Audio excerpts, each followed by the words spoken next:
Buenos días y bienvenidos una vez más a Radio Sardo. Hoy en nuestro estudio recibimos a don Augusto Hidalgo, consejero de Obras Públicas, Viviendas y Arquitectura del Cabildo Nacional de Gran Canaria. Además de ser vicepresidente del mismo, él se encarga de que nuestras carreteras no tengan baches, de construir casas para las familias y de imaginar cómo nos moveremos por la isla en el futuro.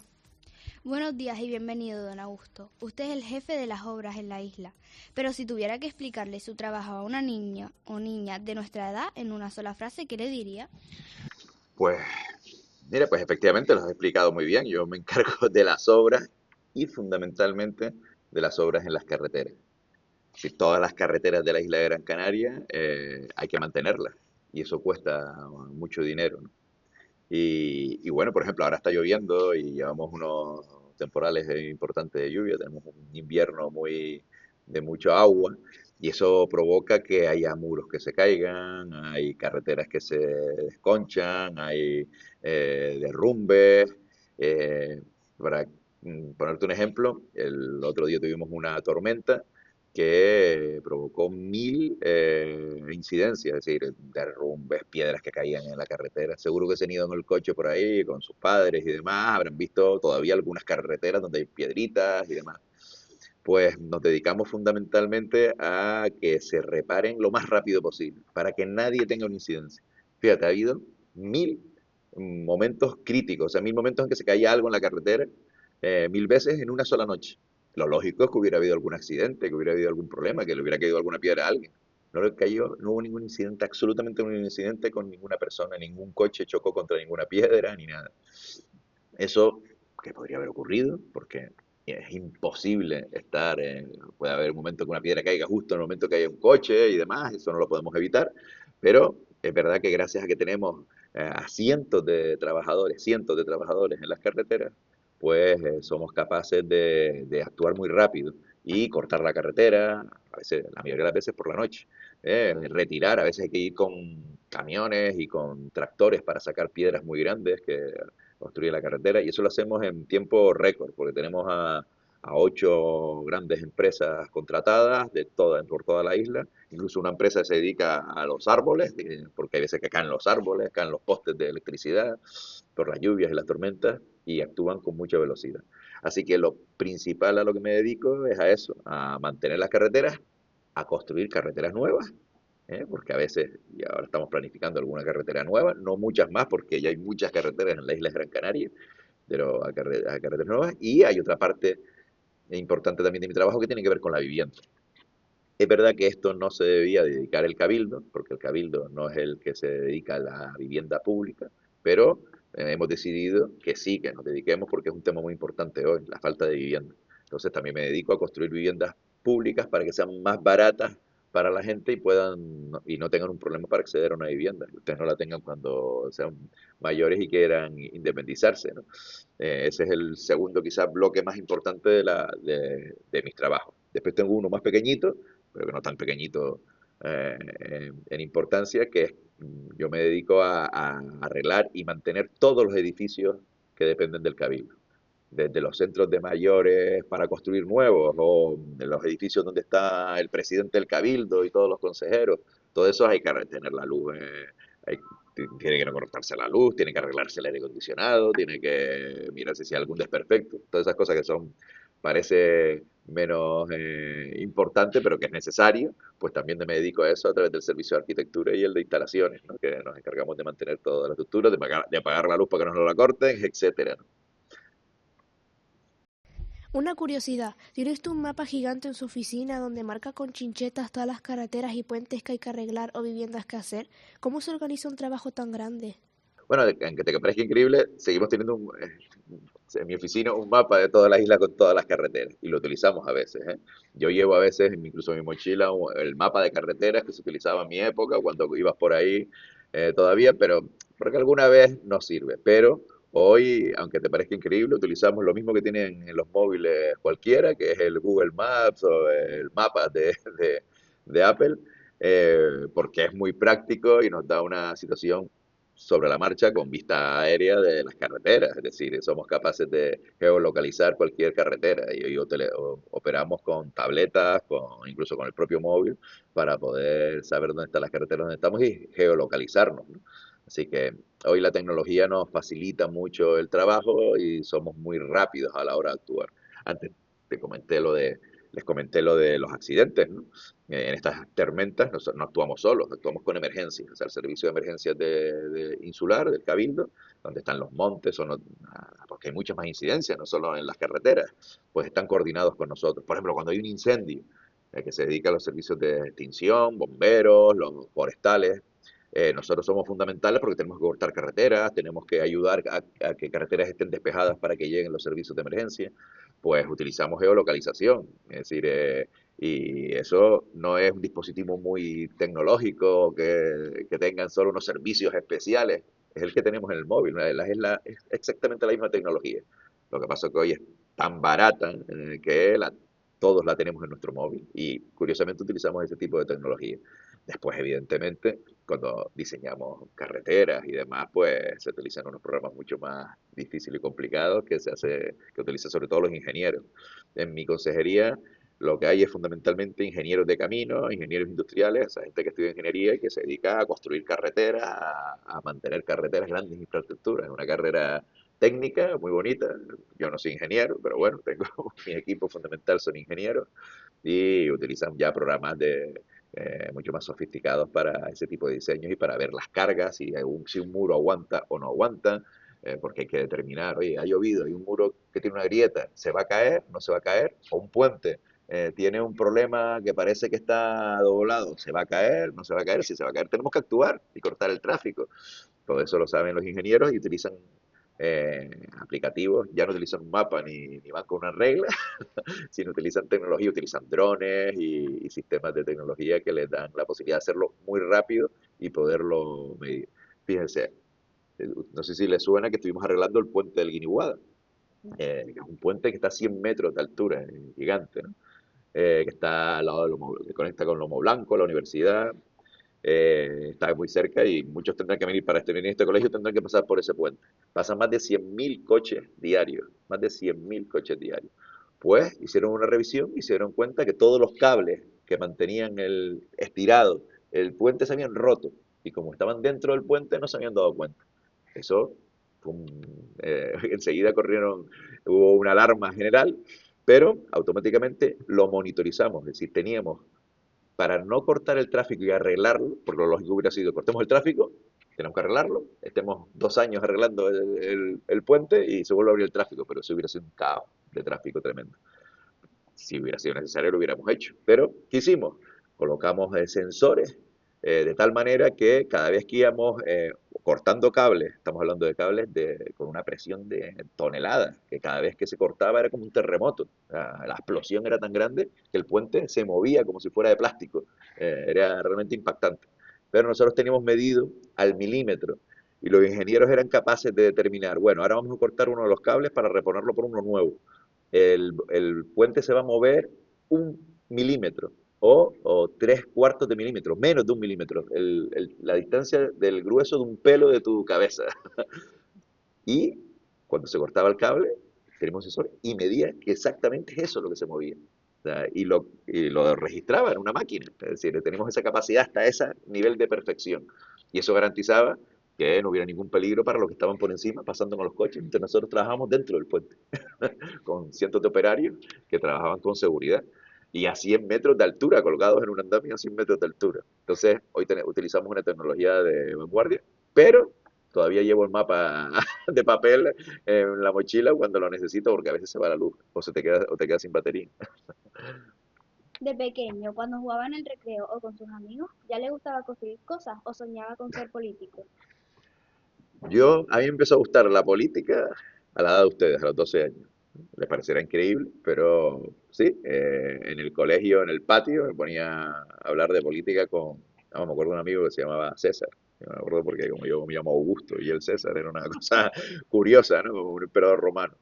Pero me empezó a gustar y a los 14 años, muy jovencito, entré en política. La verdad es que fue muy prematuro, no lo normal, pero bueno, en aquella época es verdad que mucha gente de mi edad se interesaba por la política, fue una época en que hubo el movimiento estudiantil y demás.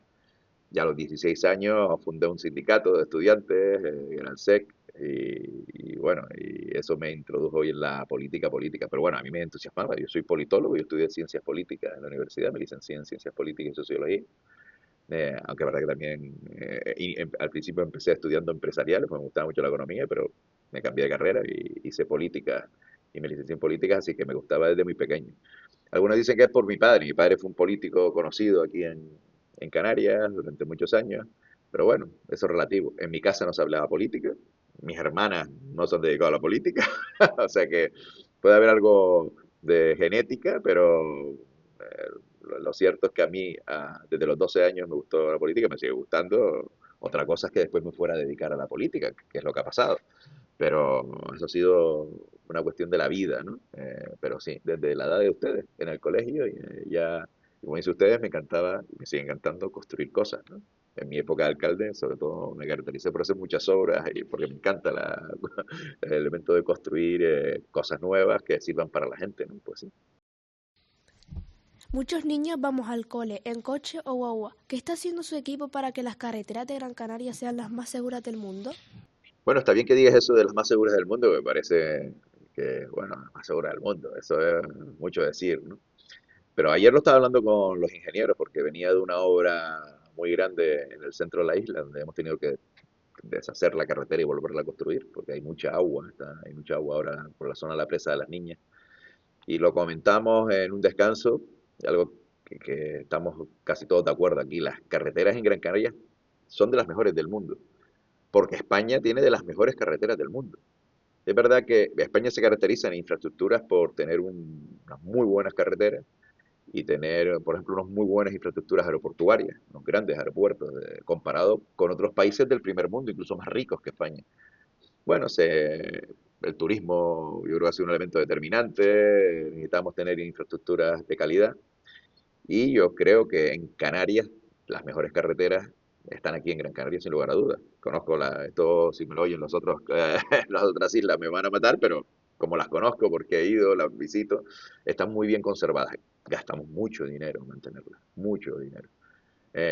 Y eso hace bueno, pero que no estén perfectas, porque no, la perfección no existe, se deterioran, el asfalto se deshace, hay que volver a hacer contratos para asfaltar y demás, y eso es lo primero que nota la gente, pero en materia de seguridad, de diseño, de acceso, son de las más seguras y garantizan que sobre todo en las grandes vías la accidentalidad sea muy poca, o sea, hay pocos accidentes. La mayoría de los accidentes existen en las vías secundarias y normalmente porque se incumplen las normas de velocidad, porque la gente va más rápido de lo que debe o bebe y conduce, situaciones que no tienen que ver con la vía, sino con la imprudencia de la gente.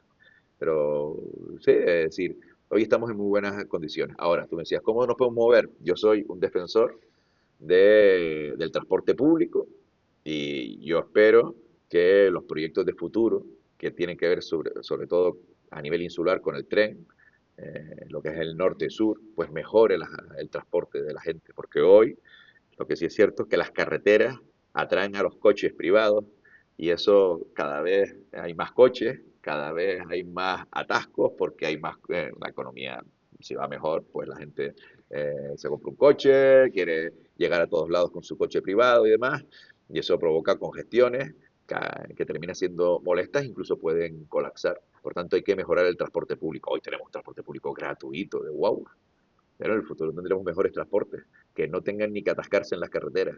Y ese es el futuro, como ocurre en otros sitios del mundo. Así que en eso estamos trabajando y yo espero que ustedes cuando sean mayores puedan moverse en la isla en tren, nada más y nada menos. Sabemos que se va a arreglar la circunvalación de la capital, Gran Canaria 3, una carretera muy importante en nuestra isla y que continuamente nos hace llegar tarde a muchos sitios y que los conductores se pongan muy nerviosos. ¿Hay ya un proyecto definitivo o están estudiando todavía?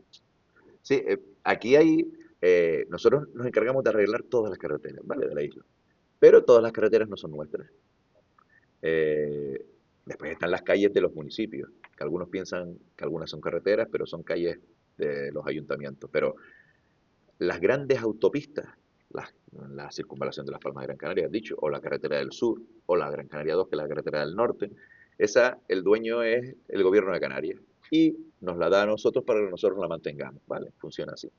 Entonces en esta no podemos hacer nosotros la obra porque no es nuestra la carretera, aunque nosotros somos los que mantenemos el día a día. Si hay una rotura, la tenemos que arreglar nosotros, y a no ser que se caiga, como antes vimos un puente, que en teoría tendría que arreglar el gobierno de Canarias, pero lo arreglamos nosotros y después le vamos a decir que nos lo paguen, ¿no? Esta carretera cada vez tendrá más atascos. Y es lo que les dije a ustedes, cada vez hay más coches. Y si hoy no es la que tiene más coches, porque la que tiene más coches es la del sur, la que va a Maspalomas, desde Las Palmas de Gran Canaria, la zona turística, esta lo tendrá, porque esta es la que más crece en tráfico, a más velocidad. Cada vez tiene más coches y más coches. Y es muy reciente. La circunvalación se terminó el último tramo hace un año y medio, que es el trozo que quedaba de Aruca, en la zona de Aruca. Y lleva construyéndose desde los años 80 del siglo pasado. Se ha terminado hace un año, para que nos hagamos idea de lo que se tarda en hacer una obra de ese tamaño. Y sin embargo ya tiene parte, sobre todo en Tamaraceite, donde hay atascos en hora punta importantes. Eso lo tenemos medido con unos programas que hemos hecho, y unos programas informáticos que nos hacen una previsión a 10, 20, 30 años. O sea, nosotros, si no hay unos cambios muy radicales, podemos saber qué tráfico va a haber de aquí a 30 años. Lo ponemos en un mapa con unos programas informáticos que tenemos. Y sabemos que en la zona de Tamaraceite va a haber congestiones muy grandes dentro de 30 años, hasta el colapso. O sea, que se pueden hasta parar en hora punta, quedarse parado en el coche y tener que estar esperando para continuar. Entonces, ¿qué hemos hecho? Hemos hecho ya un proyecto, pagamos un proyecto, aunque no nos correspondía a nosotros, pero se lo hemos entregado al gobierno de Canarias, para poner un carril más en cada sentido, porque esa vía se construyó con la posibilidad de que se pueda poner uno más. O sea, se construyó pensando que se podía hacer un carril más en el futuro. O sea, los ingenieros pensaron en eso. Y la conexión con la Gran Canaria 21, que es la carretera que va a Teror. Para ir, cuando tú vienes de Las Palmas y quieres ir a Teror, es un lío porque tienes que salirte de la carretera, ir a una rotonda al lado del centro comercial Los Alicios, después subir por debajo de la carretera e ir a otra rotonda, y después acabas en otra rotonda. Son 3 rotondas para conectar con la carretera. Y eso provoca retenciones en toda la autopista. Entonces les hemos propuesto un proyecto con una obra muy grande de enlaces. No la podemos hacer nosotros, la tiene que ser el dueño de la carretera, que es el gobierno de Canarias, pero les hemos hecho el proyecto de muchos millones, pero para que puedan enlazar ahí y tener mejoras en el tráfico.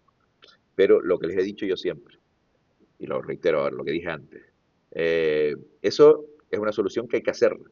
Y hay que hacerla para que en 30 años no nos atasquemos, para que cuando ustedes sean mayores no se atasquen en esa carretera, ¿vale?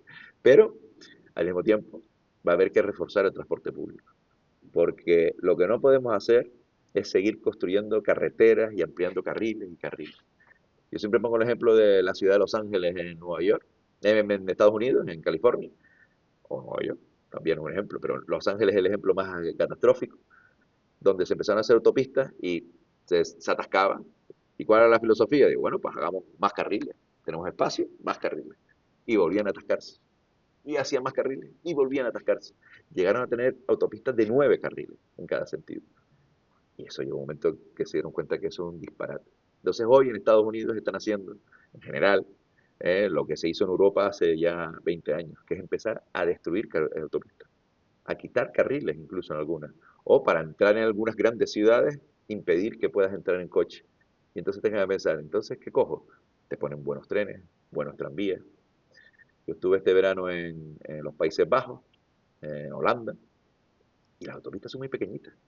Tienen muy pocos carriles, pero tienen unos trenes tremendos, tienen la mayor red de trenes del mundo, tienen tranvías que van, a veces para ir al mismo sitio puedes coger un tren, un tranvía, un metro, para ir al mismo sitio, sí, desde un lugar al otro, y puedes ir incluso en bicicleta.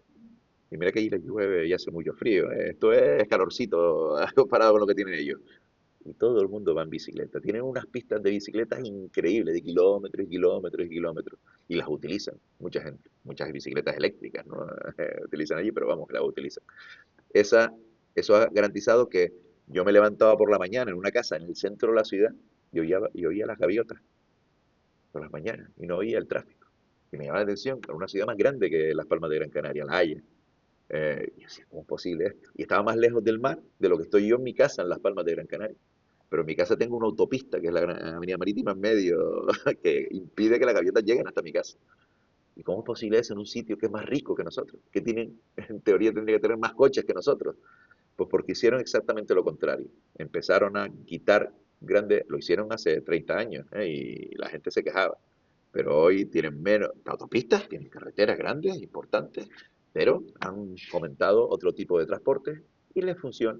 Entonces en Estados Unidos eso lo aprendieron tarde y lo están haciendo ahora en las grandes ciudades y nosotros lo estamos haciendo en la actualidad. Haremos autopistas, mejoraremos autopistas. La Gran Canaria 3, la circunvalación, tendrá que crecer, pero al mismo tiempo tenemos que mejorar el transporte público porque si no, colapsaremos.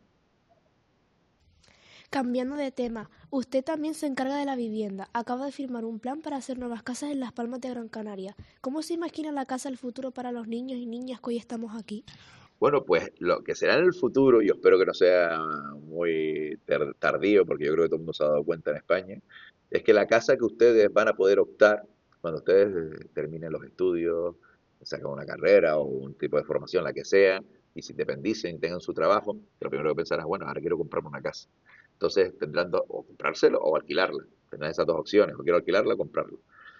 Por lo general, a no ser que seas rico y hayas tenido una herencia, lo que sea, y lo normal es que no es que la compres directamente con el dinero que tienes, sino que te hipoteques con el banco te presta el dinero, o vayas a un alquiler. Hoy son tan caros que a la gente le cuesta conseguir una primera vivienda. ¿Y por qué ocurre eso? Sobre todo en España. Pues porque, a diferencia de otros países de la Unión Europea, de Europa y del mundo occidental, en los otros países de la Unión Europea llevan un siglo construyendo casas el gobierno.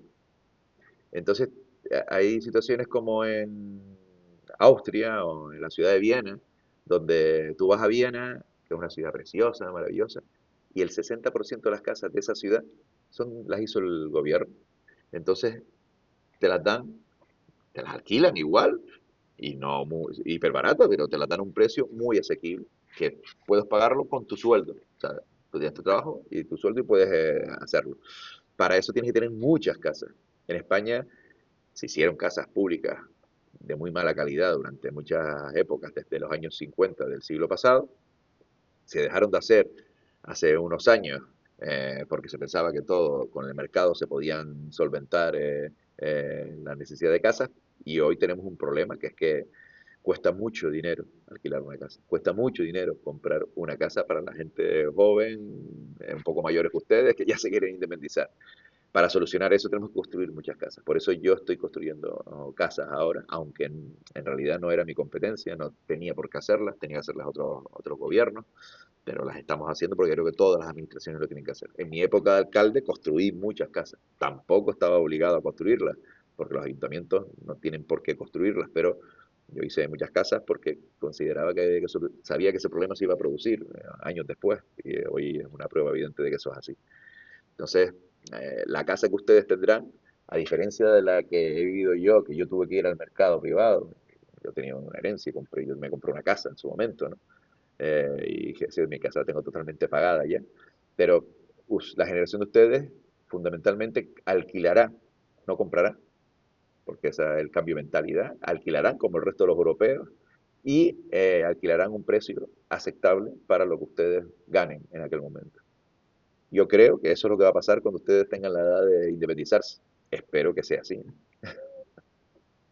Si pudiera construir un parque o una plaza al lado de esas casas nuevas, ¿qué no podría faltar nunca? Bueno, es que todas las casas hoy tendrán que tener parques, zonas de ocio, tendrán cerca en un radio aceptable. Yo, cuando fui alcalde, aquí cerca, al lado del centro comercial Los Alísimos, en la parte de atrás, se dan cuenta que están empezando a crecer casas, ¿de acuerdo? Bien, ahí hay un plan para construir casas públicas y privadas, pero todas las casas iban a estar pegadas, eran muchas, muchas casas. Y nosotros cambiamos el plan. Dijimos, eso no puede ser, necesitamos casas, pero no de cualquier manera. Entonces, ¿qué hicimos? Cambiamos el plan, lo que diseñaba toda esa parcela, y dijimos, no, ahora va a haber menos casas, pero va a haber espacios verdes alrededor, va a haber zonas de esparcimiento, porque si no, aquello es un gueto, es una mole, como tenemos en muchos sitios de la ciudad en la actualidad, que es un montón de edificios, nada de verde. Entonces, ya hoy, el planeamiento de Las Palmas en concreto, que es la ciudad que yo conozco, pero en Gran Canaria hay sitios donde todavía no lo hay y otros donde sí, pero la obligación es que tengan que tener verde, tengan que tener un parque para los niños, tengan que tener una zona para que puedan los mayores ir a pasear, zonas de ocio, y un colegio cerca, todas las infraestructuras tienen que estar a un espacio donde tú puedas llegar incluso andando, no teniendo que transportarte por un medio de transporte, ¿no? Entonces eso no es el futuro, es el presente ya hoy, o sea que eso ya ocurre y por tanto cuando se construyen casas se van a hacer con zonas verdes, ¿no? Y cuando se tiren abajo casas antiguas, se tendrán que poner espacios verdes y esas casas ponerlas en otros lados o cambiarlas. O a veces, como ha ocurrido en otros sitios, sobre todo en sitios como las islas, crecer en altura. Hay gente que no le gusta eso. Parece muy americano, muy asiático. Pero en islas como esto cada vez tendremos que acostumbrarnos que si seguimos creciendo en población, tendremos que crecer, o sea, con rascacielos, o sea, con edificios altos, para ganar espacio debajo y poder tener zonas libres, para poder tener ocio y no estar todos pegados unos a otros. Antes de finalizar este interesante podcast, si tuviera una excavadora mágica que pudiera construir cualquier cosa en un segundo, ¿qué construiría mañana mismo para Gran Canaria? 15.000 casas. Si yo tuviera la posibilidad de hacer con un chasquido de los dedos y hacer algo ya, hoy haría que al menos 15.000 casas estuvieran construidas y a disposición. Y eso sería el principio de, no la solución definitiva, pero el principio de la solución de los problemas que tenemos en este momento de vivienda. 15.000 por año. Así puede ser. Muchísimas gracias a nuestro invitado de hoy. Ha sido todo un honor tenerlo en nuestro estudio y conocer un poquito más de lo que se hace en nuestra isla. A ustedes, queridos oyentes, esperamos que nos sigan oyendo y recuerden, Radio Sardo, la radio amiga.